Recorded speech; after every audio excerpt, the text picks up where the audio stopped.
वो जैसे ही कमरे में दाखिल हुई और सलाम किया तो टीवी देखता यही कोई 4 से 5 साल का बहुत खूबसूरत बिल्कुल उस नफीस खातून जैसा बच्चा खुशी से नारे लगाता उनसे आकर लिपट गया था। सलाम करते हैं, नारे नहीं लगाते। बेड पर बैठे मर्द ने सख्त सी नजरों से घूरते कहा था, जिस पर उस बच्चे की सारी खुशी गारत हो गई थी और वो बुझे चेहरे के साथ माँ से अलग हुआ था। खाना खाया। वो दोपट्टा ओढ़ते उसका हाथ थामे उसे साथ लिए किचन में चली आई थी, जबकि बच्चे ने खामोशी से नामे सर हिला दिया था। क्या आपके पापा ने भी नहीं खाया?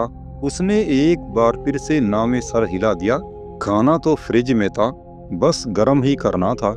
अच्छा ऐसा करो, आप पापा को लेकर टेबल पर बैठो, मैं खाना गर्म करके ला रही हूँ। बच्चे के साथ बात करते हुए बहुत तेजी से हाथ चला रही थी। वो किचन से जाने के बजाय किचन शेल्फ के उस हिस्से के पास गया जहाँ गिलास स्टैंड में गिलास लगे थे। उस बच्चे का कद अच्छा था। बगैर किसी मुश्किल के उसने गिलास उठाया और फिर फ्रिज से पानी का छोटा सा कैन निकाला। क्या कर रहे हो जान? मैं कर लेती हूँ, आप जाओ। वो फ्रिज से सालन का डोंगा लेने को मुड़ी थी, लेकिन उसे देखकर उसके गाल पर प्यार करते उसके हाथ से कैन लिया, लेकिन वो फिर भी नहीं गया। वो सॉस पैन में सालन गर्म करने के लिए डाल रही थी, जबकि बच्चा बस खामोशी से कैन का ढक्कन खोले पानी गिलास में उंडेलता रहा। पानी पीना था तो ऐसे कहो ना, मैं डाल दी थी आपको। मुस्कुराकर उसे देखते अब वो आटे के पेड़े बना रही थी, जबकि बच्चे ने कैन का ढक्कन बंद किया और गिलास हाथ में पकड़े उसके पास आकर खड़ा हो गया था। मम्मी, पानी पी लें। वो दोनों हाथों से गिलास थामे उनकी तरफ बढ़ाए खड़ा था।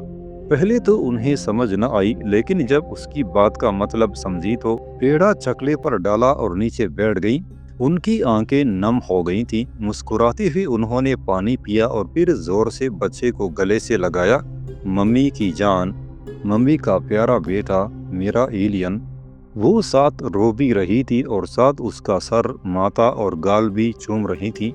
कुछ देर बाद वो उनसे अलग हुआ और फिर मुस्कुराते हुए वहां से भाग गया, लेकिन उसके जाने के बाद भी वो चपातियां बनाते बेआवाज रोती रही थी। और शायद वो गया भी इसीलिए था, क्योंकि वो जानता था अब मम्मी रोएंगी और उसे चुप नहीं करवाया जाएगा। वो 5 साल का बच्चा था, वो आखिर कर भी क्या सकता था सिवाय चुप रहने के या फिर मौके से भाग जाने के। जब चीज़ों पर अख्तियार नहीं होता, हम कुछ करने से कासर होते हैं, तो एक वाहिद हल जो हमारे पास होता है वो फरार होता है। हम बेबसी की आखिरी हद पर राह फरार तलाश करते हैं, मगर फरार होना बिगड़ी चीज़ों को कभी दुरुस्त नहीं करता। वो भी नहीं कर पाया था, वैसे कर भी कैसे सकता था? महज 5 साल तो उसकी उम्र थी, एक मासूम बच्चा ही तो था। मौसम अपने तेवर कुछ ज्यादा ही तेजी से बदल रहा था। सुबह सवेरे चलने वाली ठंडी हवाएं बर्फ की तरह जमा देने वाली थी। वो जो हल्के से ट्रैक सूट में जॉगिंग के लिए निकल आया था, मौसम के तेवर देखकर सर पीट रहा था। आखिर घर से निकलने से पहले उसने बाहर जाकर मौसम की सूरत हाल का अंदाजा क्यों न लगाया। वो तो ऐसा बंदा था जो किसी से की गई मुलाकात के एक एक लफ्ज का हिसाब लगाता और जांच पड़ताल का खाता फट से खोल लेता था। मौसम को क्यों न जान सका, या शायद कुछ तो नया था जिसकी वजह से मरे की हवाओं की अदा ही बदली हुई थी। ऐसी निखरी, दिलरुबा और हसीन के वो वापस घर आने के बाद नाश्ता करने के दौरान भी उसके बारे सोचता मुस्कुरा रहा था, जबकि उसके नाना अब्बा मुसलसल टकटकी बांध के उसके अंदाज को देख रहे थे। हवा तो चलो निकरी ही हुई थी, वो किस खुशी में इतना निकरा हुआ और चहक रहा था। तुमने नईम की कॉल क्यों नहीं पिक की? नाश्ता मुकम्मल किए वो जो चाय के कप की तरफ हाथ बढ़ाने लगा था, रुक गया। चंद सानिये गुजरे, उनको देखता रहा और फिर आंखें घुमाते कप उठाया। सारी चहक खौफ में बदल गई थी। शहीर, उनके लहजे की सख्ती वो चाय के घूंट में बड़ी आसानी से उड़ा गया था। वो इस सख्त तर्ज से बहुत अच्छे से वाकिफ था।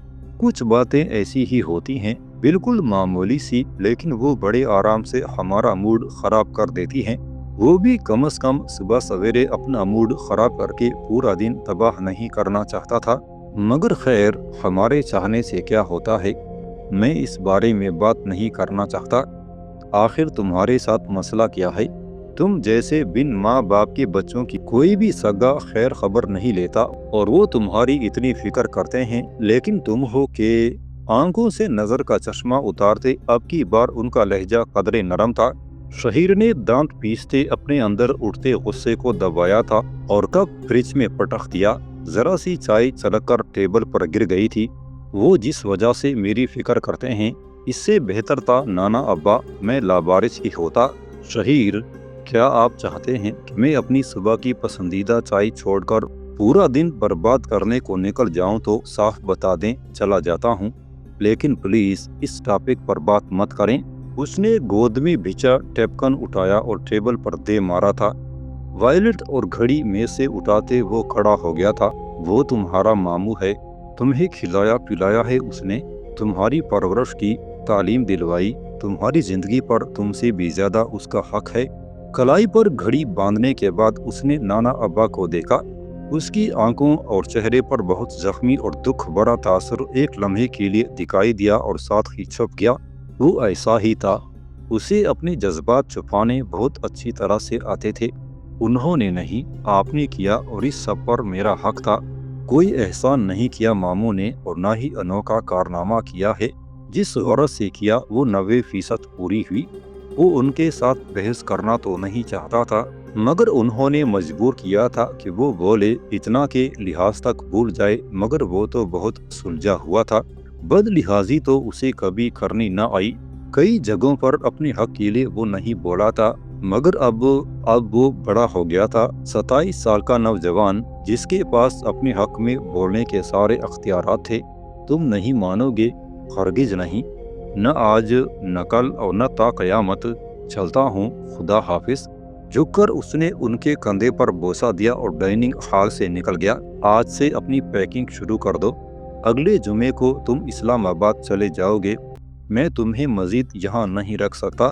وہ جو گیراج میں کھڑی گاڑی کی طرف بڑھ رہا تھا، اپنے پیچھے سنائی دی تھی ان کی آواز پر رکا اور بات ختم ہونے کے بعد حیرانگی سے ایڑی کے بل ان کی طرف گھوما۔ سیریسلی نانا ابا؟ وہ حیران تھا، بے حد حیران۔ یہ دن بھی دیکھنا تھا۔ ایک در ہی تو تھا جہاں وہ کچھ دیر کو سکون کا سانس لے لیا کرتا تھا۔ اب اس گھر میں بھی سکون کا وقت ختم ہو چلا تھا۔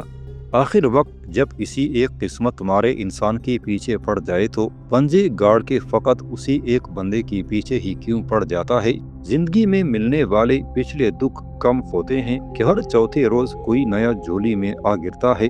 وہ تو اسلام آباد کے زخم کو مٹانے اور بھلانے کے لیے مری آیا تھا، تو کیا مری کے پاس بھی اس کے زخموں کی دوا نہیں تھی؟ نانا ابا اسے حکم سنا کر چلے گئے تھے، مگر وہ کتنے ہی پل وہاں کھڑا رہا۔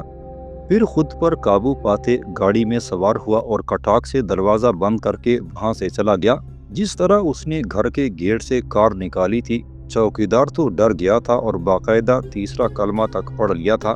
جو اس کا انداز تھا، اسے ڈر تھا کہیں وہ مارگلا کی پہاڑیوں سے گاڑی سمیت خود کو پھینک نہ ڈالے یا آگ لگا کر ختم کر دے۔ ایک نہ ایک دن تو مرنا ہی تھا، تو کہیں وہ آج ہی یہ قصہ ختم نہ کر لے۔ ایک بیچارہ چوکیدار اور دوسرا قسمت مارا شہیر سلطان ہوں۔ بعض اوقات اس کا دل اس قدر بگڑ جاتا کہ وہ پکا ارادہ کر لیتا تھا، سب سے پہلے اپنے نام کے ساتھ سے یہ سلطان نام ہٹا لے اور اس کی جگہ فقیر رکھ دے۔ اسے بھکاریوں کی طرح سوائے خیرات اور در در کے دھکوں کے علاوہ ملا ہی کیا تھا؟ سلطانی نام کی شے اس سے تو کم از کم 100 میل کے فاصلے پر تھی۔ نہ جانے اس کے دادا نے کیا سوچ کر اس کے باپ کا یہ نام رکھا تھا، جو پہلے نہ خود اپنے لیے اپنے نام کی لاج رکھ سکا اور بعد میں گنجائش اس کے لیے بھی نہیں چھوڑی تھی۔ مگر سوچنے کی تو بات یہ ہے کہ یہ زندگی اتنی پر اسرار اور عجیب کیوں ہے، اتنی الجھی ہوئی، گہری اور سخت؟ یہ عام اور مجبور انسانوں کے لیے کوئی ذرا سی گنجائش یا رعایت کیوں نہیں چھوڑتی؟ کیسی حیرت انگیز شے ہے نا یہ زندگی! ذرا سی آنکھ چرا لو، یہ پورا رخ ہی پھیر لیتی ہے، اور پھر کسی منت سماجت کسی واسطے میں نہیں آتی۔ نہ جانے یہ اتنی بے حس کیوں ہوتی ہے۔ آج تک ان سوالوں کے جواب کوئی انسان نہیں ڈھونڈ پایا، تو وہ الجھنوں میں الجھا ہوا شہیر سلطان کیسے جواب تلاش کر لیتا؟ مگر اس کی تلاش جاری تھی۔ शहीर सुल्तान जिंदगी के राज की तलाश में था और जिस कदर वो अपने अज़ाइम का पक्का शख्स था, नाना अब्बा को कभी उम्मीद थी वो ये सुराग ये राज ढूंढ लेगा। इसीलिए तो फौरन उसके इरादों के आगे रुकावट डालने का बंदोबस्त कर लिया था।